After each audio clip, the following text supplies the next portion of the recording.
Principal, Madame la députée de Vachon. Merci, Monsieur le Président. Hier, plusieurs députés ont reçu la visite de camionneurs artisans. Une trentaine de camionneurs à Gatineau, une cinquantaine à Saint-Agapit, à Drummondville, à La Prairie, à Longueuil, à Granby, à Cowansville et j'en passe. L'Association nationale des camionneurs artisans, qui regroupe 5 000 entrepreneurs, est inquiète.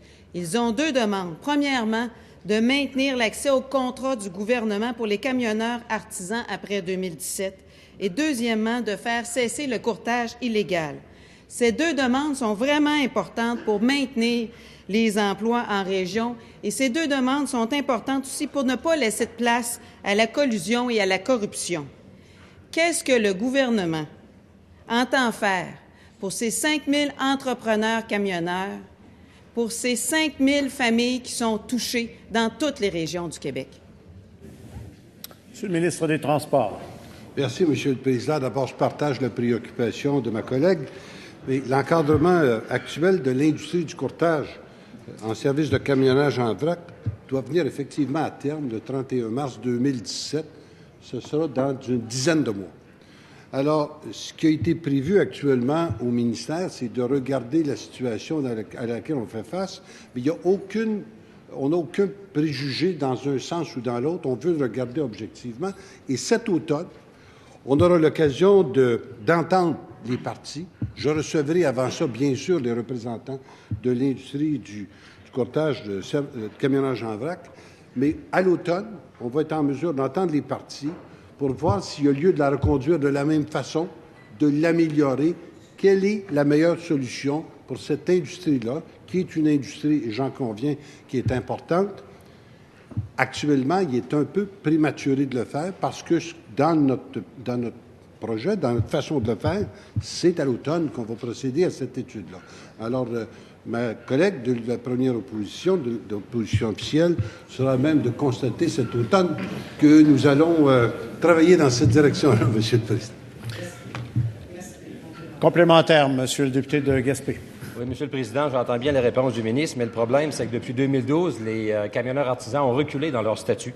Puis, comme ma collègue le mentionnait, c'est 5 000 entrepreneurs des régions, Montréal, Québec, l'ensemble des 15 autres régions.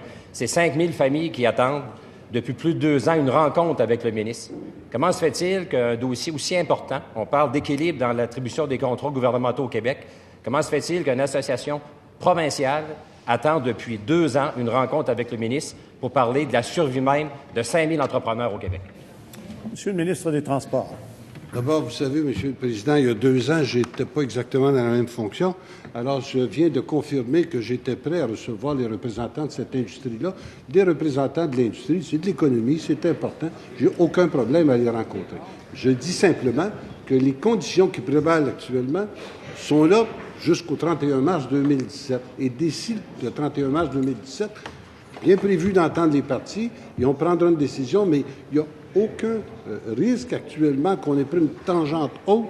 On n'est pas dans ce mode-là actuellement dans le mode écoute. Deuxième complémentaire, Monsieur le député de Gaspé.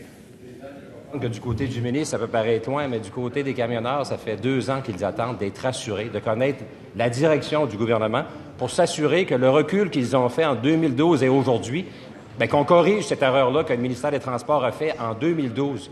Depuis 4 ans bientôt, ils subissent cette erreur-là. Donc, est-ce que le ministre peut envoyer un signal clair aux 5 000 entrepreneurs du Québec, à leurs familles, qu'il est à l'écoute de leurs besoins et qu'il va les rencontrer pour immédiatement mettre en place les mesures correctrices? Monsieur le ministre des Transports. Alors, le premier point que mon collègue soulève, Monsieur le Président, est celui d'entendre les parties. C'est très clair que je m'engage à le faire. J'ai toujours rencontré les milieux de l'industrie du transport. C'est un devoir que je me fais.